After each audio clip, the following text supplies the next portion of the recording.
Why there is so much buzz around AI? Now it has a right brain. A combination of right brain and left brain is very, very powerful. And that is why you are hearing about AI so much more now than you heard earlier. That AI is going to do a net addition of jobs.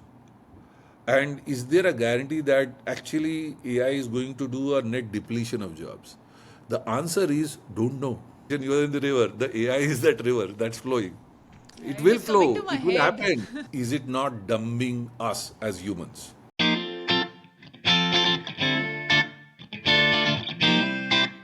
Hi, warm welcome everyone. I'm super excited today. A lot of my friends have been asking to know more about AI, Gen AI, and all these new latest tech.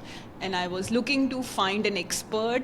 Extremely happy that I found the right person. His name is EB. And to do the full justice, I'll request him to quickly introduce himself. EB, welcome. Thank you, Vega. My name is Ekhlaque Bari, in short EB. I've been a career CIO, CTO, CDO, mostly worked in technology and Six Sigma for companies like GE, Max Life Insurance. My last stint was with Jubilant Foodworks. But I've also worked outside of India in Europe, US, and Singapore, and in multiple industries manufacturing, banking, financial services, insurance, media. So I have a diverse experience in business and a very diverse experience in technology, and that sets me up very well for artificial intelligence. And the best way to describe myself today would be AI whisperer. That's pretty cool. Very excited for this session today, EB. But just before getting into this world of AI, just so that people know a little bit more about you, a human behind these big titles and this vast experience that you hold, some quick fire chat, one word answer only. All right, Reading or traveling? reading, Your favorite me time activity? watching football. Oh, okay. Say, over time, we all have some role models. Any best piece of advice which you would have, got, which you still take or keep close to your heart? See, my role model is a person is actually a book author called Michael Singer. I don't know if you have heard of him. He has written a book called Untethered Soul, and it is not only from Untethered Soul, but if you read Yoga Sutras by Patanjali, or if you read any philosophy, even Chinese or Middle East or the Vedanta, all of them, there is one thing in common that they would tell you. They would tell you that the more you try to control life, the more it will be out of control. And the less you try to control life, the more it will be in your control. It is a, in a way, it's a paradox and it's an oxymoron. But letting go of trying to control things, and they should happen in a certain way, and if that didn't happen, why did it happen, is a big source of anxiety in us. And what I am practicing now is to more and more to let go and accept things as they are happening. EB, everyone's talking only about AI, right? So if I talk about blockchain or risk or compliance or sales, they say they want to hear only about Gen AI, AI related tools. Why there is so much buzz around AI? What is your thinking on that? Okay, so AI has been around since, as a concept, it started in 1960. Wow. Okay, and the earlier forays into AI were more programmed, so as to say. So it was, the computer was being trained that if somebody says hi to you, you say hello. If somebody says how are you, then you say I'm fine, thank you. How are you? But this became very, very complicated, and humans don't work linearly. So it was very difficult to do that, to program a computer to behave like a human.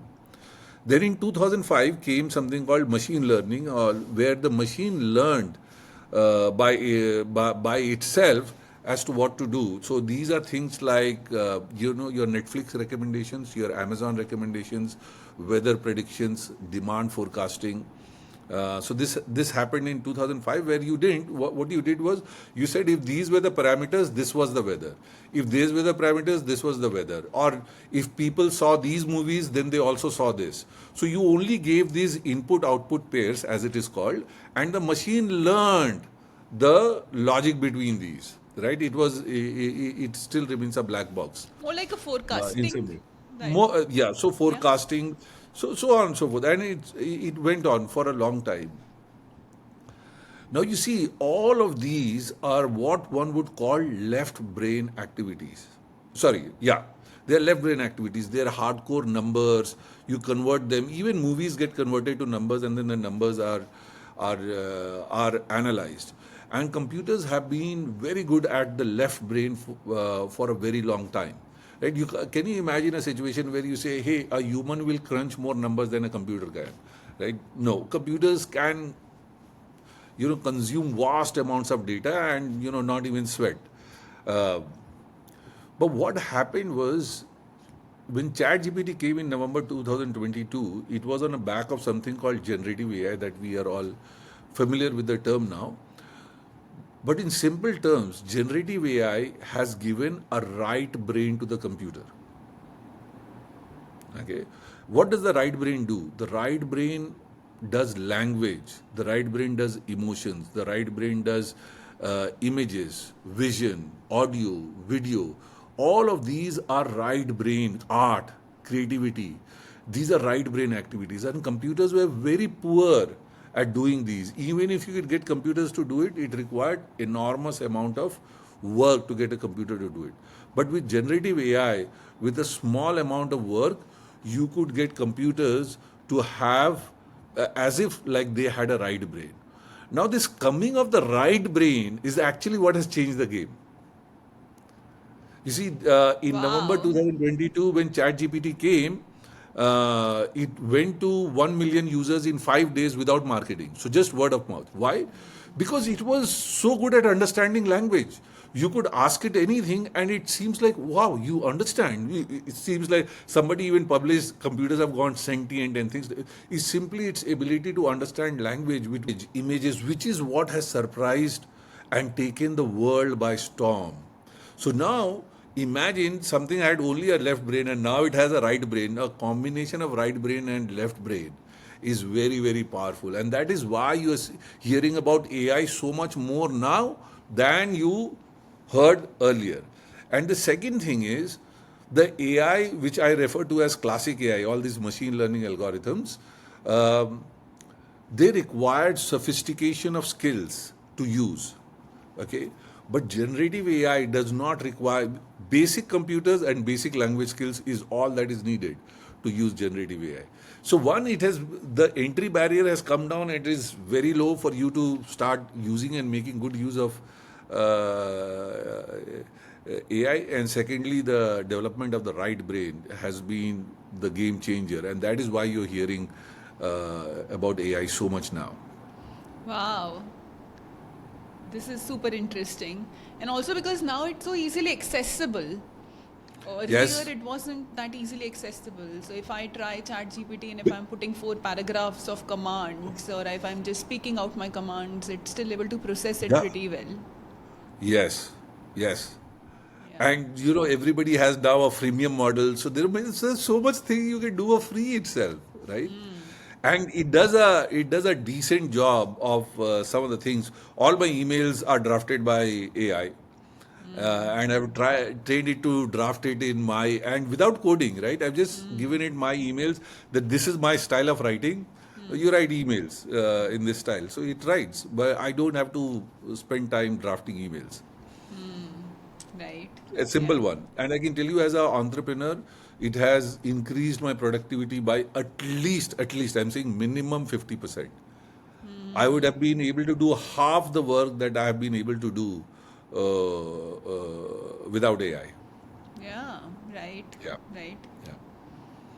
Talking And about, without using, I'm not talking about use of technical skills, no technical skills, right, zero. I have technical skills, but I have not used them yeah, for, not for this required productivity. now, right? Not The, required. Not yeah, required. that's the breakthrough.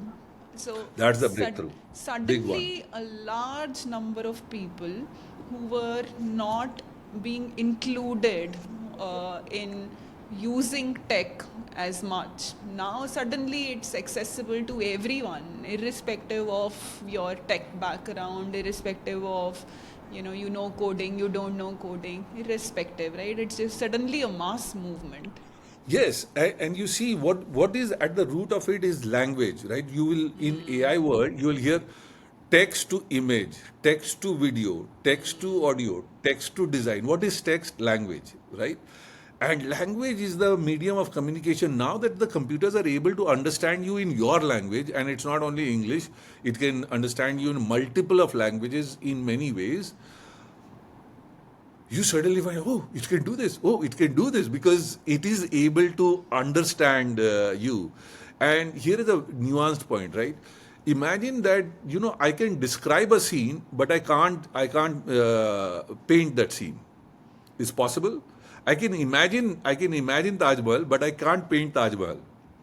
Now, because you can imagine and you can describe Taj Mahal, all you have to do is describe Taj Mahal and it will make the Taj Mahal.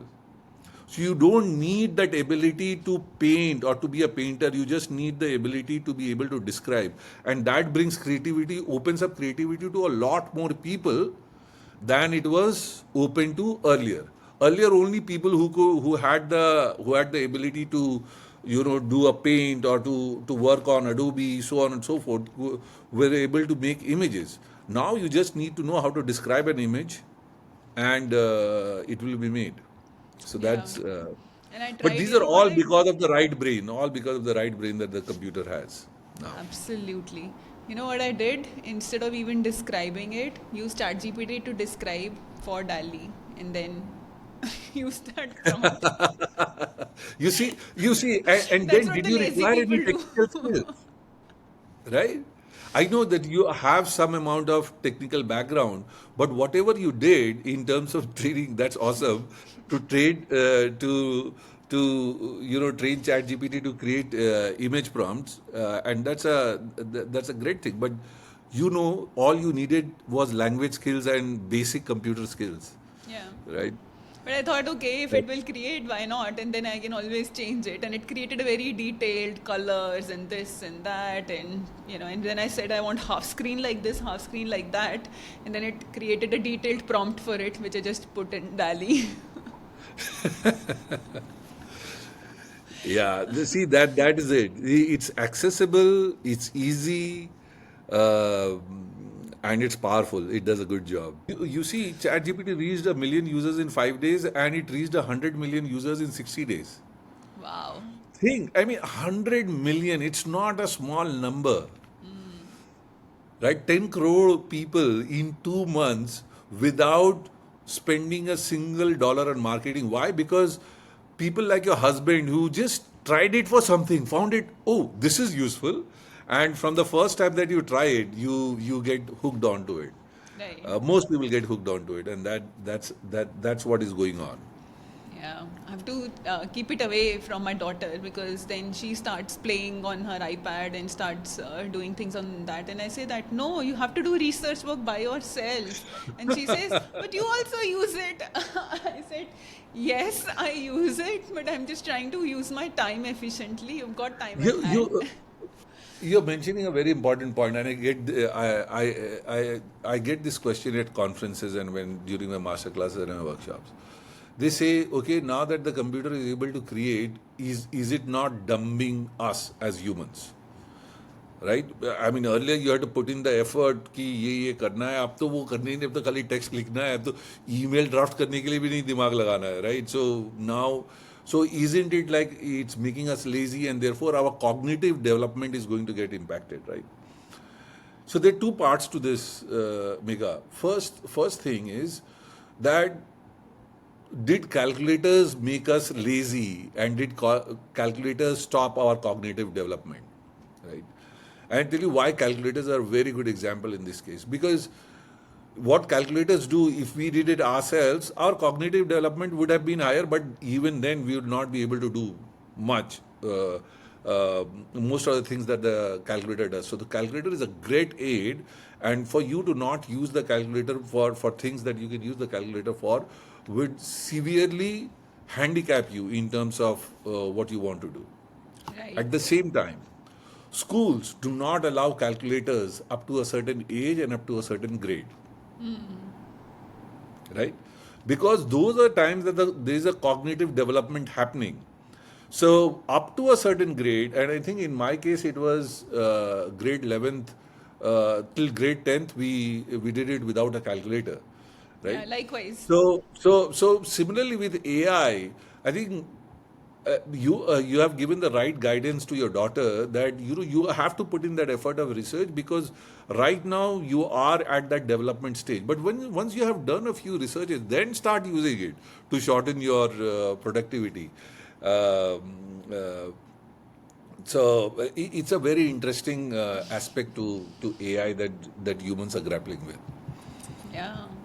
And the thing is, kids just emulate. What's the difference between EB, Gen AI, and AI? Maybe you touched upon it, but we didn't formally talk about it. A lot Yeah, of people yeah, who don't know, then they want to start yeah. from the basics. What is Gen So, AI so and what what is we'll do AI? is we'll call the other branch of AI outside of generative AI as classic AI, right? Okay.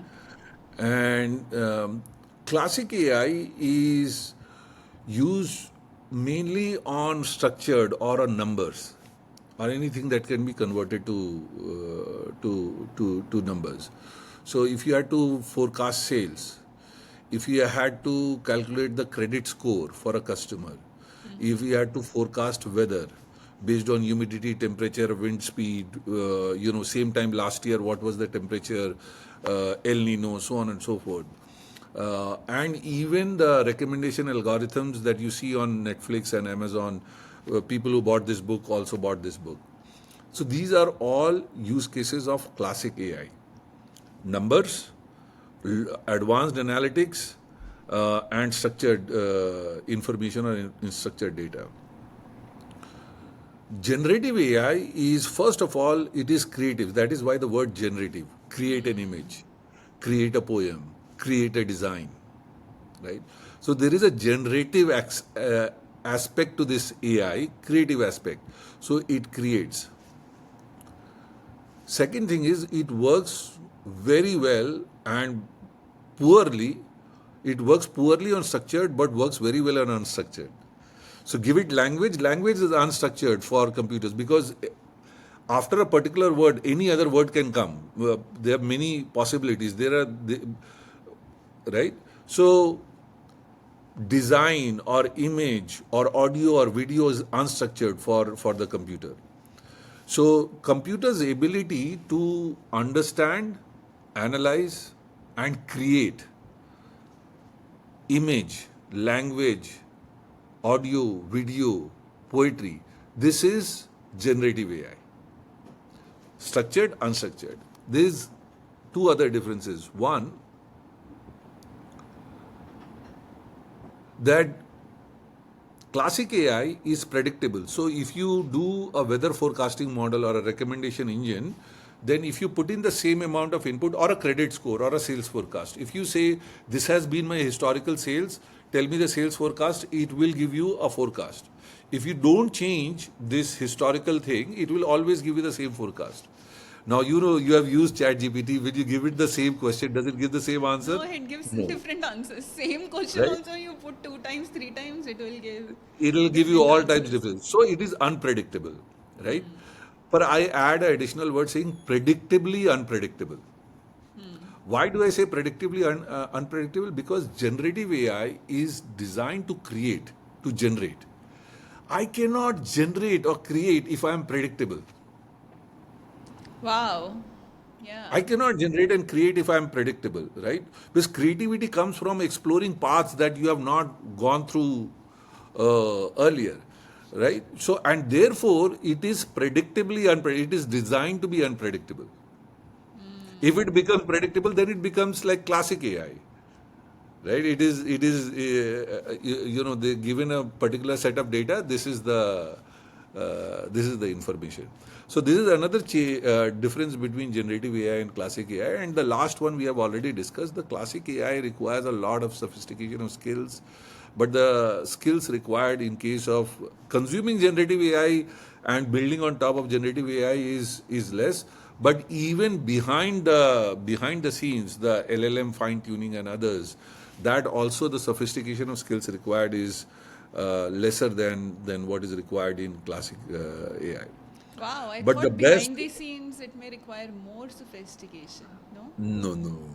Oh, classic AI. You see, the data scientists, of course, there's a dearth of people who can actually train LLMs and models. So when you go to the very, very core of it, like if you went to building a computer chip, it is very sophisticated. But building a computer is not a sophisticated skill, right? Not as sophisticated as building a chip. So similarly, if you go back to the core of generative AI, yeah, those cores have been created, but building on top of those cores is relatively easier. Whereas in case of classic AI, it's not easy. And data scientists are worth their weight in gold because they handle classic AI. And this is also very important. Not to say that classic AI is out of fashion, is not useful. Can you say that your left brain is not useful? You can't, right? Your left brain is very powerful and very useful, right? You won't survive without the left brain. So classic AI and generative AI are going to progress. Classic AI has been around for a long time and it's mature and it has its use cases. Generative AI is the new kid on the block. Both of them are necessary. Both of them will continue to rise and penetrate our personal and professional lives. Wow, I will remember this now. This is easy to follow, and yet, it explains it so well. To your point, I can't function with one side of the brain. I'll be suboptimal, right? So I need Yes, both sides of the brain. Similarly, both sides of the AI tools need to go hand in hand. correct. Yeah. And this buzzword's been there for few months, definitely. But are there some real use cases? Maybe if you can touch upon one or two real use cases in the business which you would have seen closely and has got implemented, changed the life for the better. So first thing, generative AI, I say this in my masterclass, brings insane levels of productivity. So I use today's gen terms, right? Insane levels of productivity, and I use it very deliberately because the levels of productivity are insane. So I'm not talking about improving by 15, 20%. I'm talking about improvement by 5x, 10x, 800x. That is, things that require days can be done in minutes and seconds, right? So first, that is the implication of generative AI. So take the case of marketing, right? In 30 minutes, I can get consumer insights. I can create a marketing campaign. I can create social media posts. I can create images. I can create a SEO optimized article.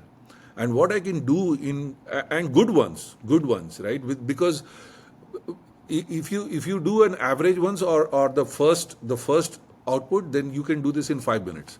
But I'm adding 25 minutes because you will refine it. You say, ये तो बहुत ही basic है, ये मजा नहीं आया, right? You take all of that, you spend 30 minutes or 1 hour, even if you spend 1 hour. But to do the same thing in the traditional way in marketing, it could take you 10 days. Right. And even then, you may not be able to do it. Even then, you may not be able to do it. So, marketing is one, and anything that requires content creation. You want to create language, you are writing poetry, you're writing copies, you're writing a LinkedIn post, anything, or you're wanting to create an image, you're creating a video, you're creating an audio, you're creating design. Anything that is content creation is a good use case for generative AI. The most powerful use case for generative AI, of course, is language. Okay, and I believe that You see that there are many chatbots. Almost every website has a chatbot. Right. Every bank has it, right? But they're very basic. They're all menu-driven chatbots. You know why they are menu-driven? Because right brain. वो आप क्या होता है कि menu driven से ना आप right brain को लेफ्ट ब्रेन में ले जाते हो, यही चार चॉइसेस है, इसमें से नंबर 2 वाला चूज कर लो, right? But when you make you a chatbot actually should be, it doesn't matter what you say in natural language, it should be able to understand it. So you will increasingly see chatbots going away from menu driven to you can just start chatting to it just like ChatGPT, right? I'm frustrated with you. You can type it. I'm frustrated. I'm sorry, sir, for your. It will respond with that language. You can write to ChatGPT. You are useless. You see what how it Yeah, I've responds done to that. I all. tried Yeah. few prompts that I'll give you $100,000 prize if you'll do this well, or I'll punish you if you'll not do this well. And you see, it has a very like a Human-like response. high EQ Yeah, response, right? I It does not have a low EQ response. better than a human. Better than a human being, right?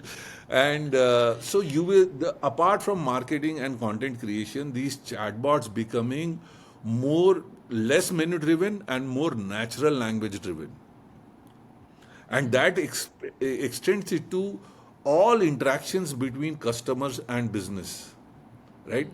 That's where there will be a lot of implications for all good use cases. Anywhere you see customer interacts with business, customer will interact using language. Language by generative AI is useful. It is a fair game, whether it is customer service, whether it is sales, whether it is WhatsApp, whether it is messaging or social media, whichever way you want to communicate back and forth with your customer, generative AI would be of help. Another place generative AI is of help is in research, right?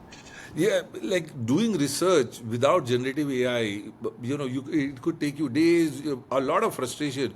You will have to visit 10 websites. Within those 10 websites, you have cross-linked to somewhere. From there, you go, you find an image, which is a table, it is an image, and then you're making notes, so on and so forth. And generative AI can help you. And then you have to listen to 2-hour videos sometimes and read a 200-page document for a paragraph that you need from that document. So all of these become a lot simpler with generative AI. And uh,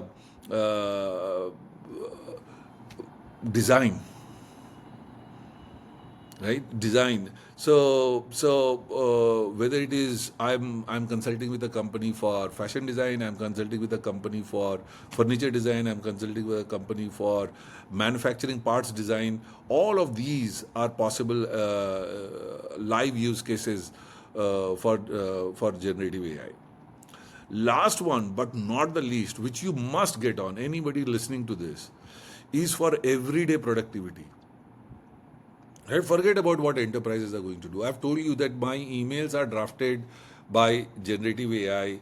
I have to create a proposal. I get generative AI to create the structure of the proposal for me. I have to brainstorm some ideas. I use generative AI. If I have to read a contract, understand the clauses inside it, I use generative AI. So they are creating a PPT story structure. It's not so great at creating PPT, but there's a hack around that. So those are the things for everyday productivity. You can start using generative AI immediately. That's the best thing that you could do. And it'll lift your productivity and it'll allow you to do things that you otherwise wouldn't have been able to do. Yeah, absolutely. And I've tried few things. Future of work and AI. In any case, today, at least off records, we see a lot of employees, playing around with different AI tools. But in large organizations, it's not fully integrated still. How do you see the future of work and AI? Some people are scared, some people are enthusiastic. How do you see that getting changed? And the follow up is that what should people do to get on to the bandwagon and get onto the stream of AI? Okay, so this is a could be complicated, but I'll make it very, very simple to understand. Imagine your life without computers. Okay? In your professional work, imagine your life without computers and what is life with computers. So, what do computers do? They augment you, right? They help you in completing your tasks. Excel helps you, Word document helps you, PPT helps you in storytelling, right?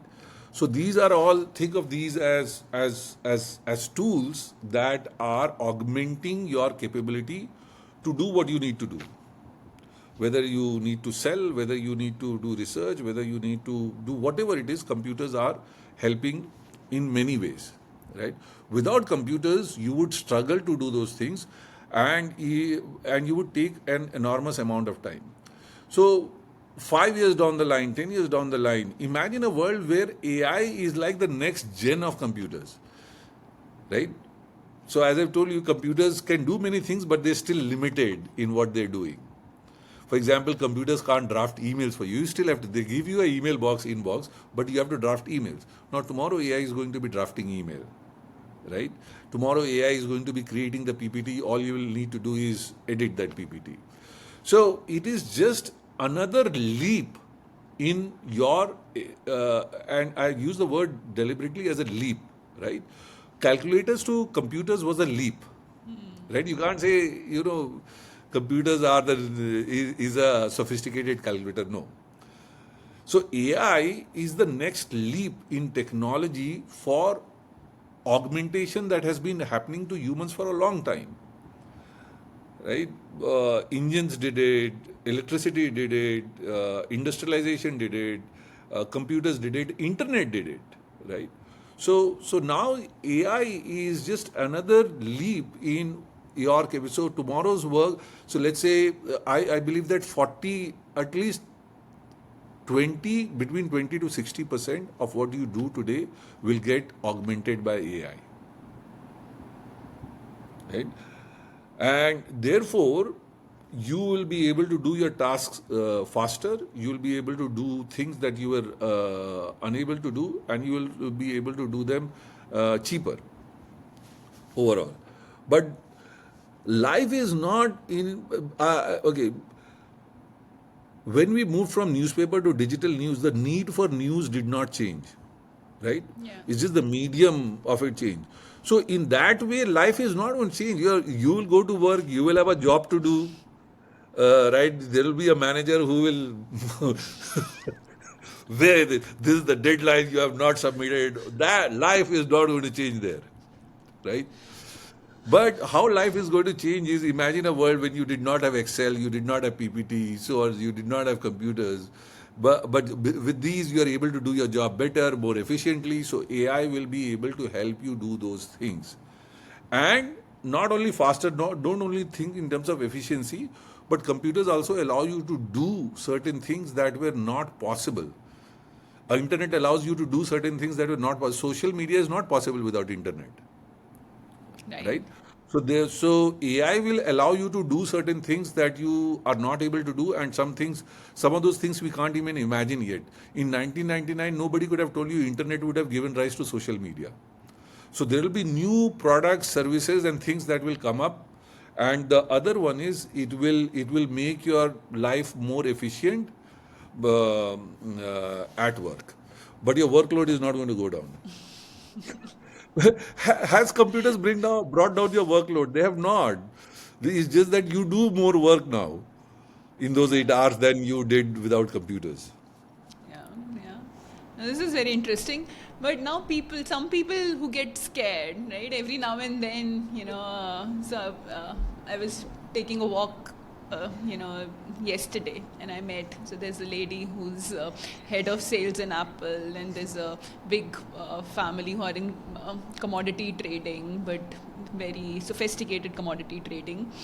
So they just got me, and they were asking me that you are thinking and talking to so many people about new tech. Do you think AI will replace us, will replace everything which we are doing? I find this a funny question. I see it can, whatever it will create, it will still need a human eye to review, to add its flavor.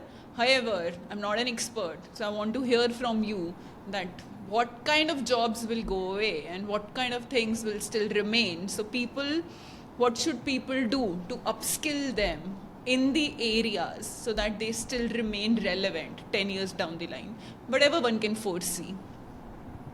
Okay. So I get this question a lot, right? Like the other one, that cognitive development is going to get, right? So is AI going to cause job losses and would I get replaced? And it's a very understandable question, right?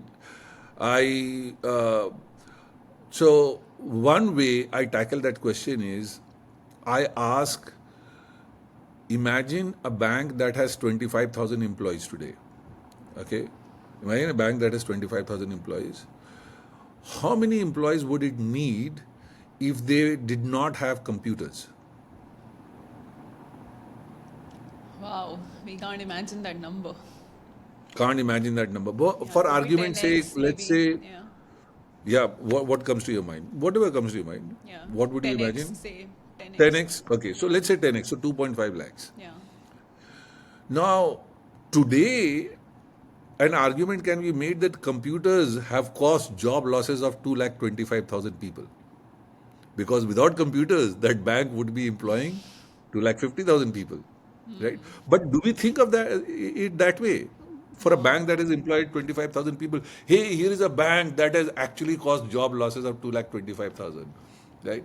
It is understood that a technology has come in, you're going to use that technology to do your operations more efficiently, right? So AI is another leap in technology, but just like computers, it is going to become part of your life, and maybe the bank, a future bank, might employ 20,000 people or 15,000 people, right? So it is just with every technology wave, humans have become more and more productive. So in order to do the same things, um, but then the other thing comes in. Wha- how many people would the bank employ if they did not have to do internet banking? The same 25,000 people, how many people would they employ? Possibly less, let's say Less. 2,500 less, Yeah, for argument's sake, right. right? But computers and internet have made internet banking possible. So there's a new product or a service. You're still doing banking, but you're doing through a new channel. And because you're giving this new product or service, you require people, Wow. right? So a For byproduct creating, and then yeah, the employment. byproduct you require, yeah. So businesses will do things using AI that will require people, right? Yeah. And AI has like computers have made banking so much easier. So AI is going to, and customers will only consume it when it makes sense. The customer sees value in it. And just like, we have found value for both customers and businesses, so will AI find value for both businesses and customers, and therefore you'll be doing new products and services. And then the last point, of course, is the point that you made, is that there are people. In 2015, a research was done. What is the impact of computers on jobs? And it said that computers ended up creating net. It destroyed a lot of jobs. Well, I would not use the word destroyed, but it made several jobs redundant. Like when I used to go to the bank with my dad when I was young, there was a guy at the teller who used to give a token, right, for you to withdraw cash. No, that job of the guy who's giving token is gone. It's redundant now, Yeah. right? So there will be jobs that will become redundant, and there will be newer jobs like prompt engineer, um, uh, fine tuner, LLM model fine tuner. There are many jobs that will also come in, because creating AI products and services will require human beings. Now, having said all of this, right? Is there a guarantee that AI is going to do a net addition of jobs? And is there a guarantee that actually AI is going to do a net depletion of jobs? The answer is don't know. Nobody can tell you at this point of time. Even if tells you, it's like I predict the stock market is going to be at 25,000. तुक्का है, लग गया तो लग गया, नहीं लगा तो नहीं लगा, right? But there is nothing, absolutely nothing for us to say, like it's like saying in 90s somebody saying it will computers will end up creating net addition of jobs. Nobody knew at that time. There was job security problem, so on and so forth. It ended up creating, but whether AI will end up doing that or not is not known at this point of time. So what can you do? Going back to our earlier conversation, you are in the river. The AI is that river that's flowing. It It will is coming flow. to my It will head. happen. That. Yeah, it will happen. AI is going to happen, right? Whether it leads to job creation or job depression is not your problem right now. What you should be focused on. How do I get onto this AI river and make the most out of it? Super. And before we sign off, EB, any one final message? I know you touched on multiple relevant, profound messages. Just one thing if somebody wants to remember as a one final takeaway. So, say, assuming, why not, that this is the biggest talk show ever. If it's you are going live on TV or anywhere, what's that one final message you would want to leave the audience with? Yeah, that would be. It's not human versus AI. It is humans with AI versus humans without AI. It is businesses with AI versus businesses without AI. How deep? Right? So if you are using AI, we discussed this, right? You'll be ahead of the game. And somebody who's not using AI, so how can you lose your job? You will lose your job to someone who's using AI, right? So instead of getting into the argument of human versus AI and job losses, so on and so forth, start trying augment yourself with AI, and humans with AI will compete against humans without AI. Sometimes humans without AI might win. I'm not saying they will not win, but largely, generally speaking, 80% of the cases, you with AI are going to be more productive, more efficient, and more effective. Wow. And the same stands true for businesses, right? Businesses who will adopt AI, who make good use of AI, will be industry leaders, given all things remain the same. And businesses who fail to leverage AI will become uncompetitive over a period of time. Yeah. Awesome. And we'll come back to you for more information and more deep dive on AI. But signing off for now, thank you so much, EB. It was a lot of fun and a lot of knowledge talking to you. Thank you, Mega, for this opportunity. I loved this interaction. It was both right brain and left brain.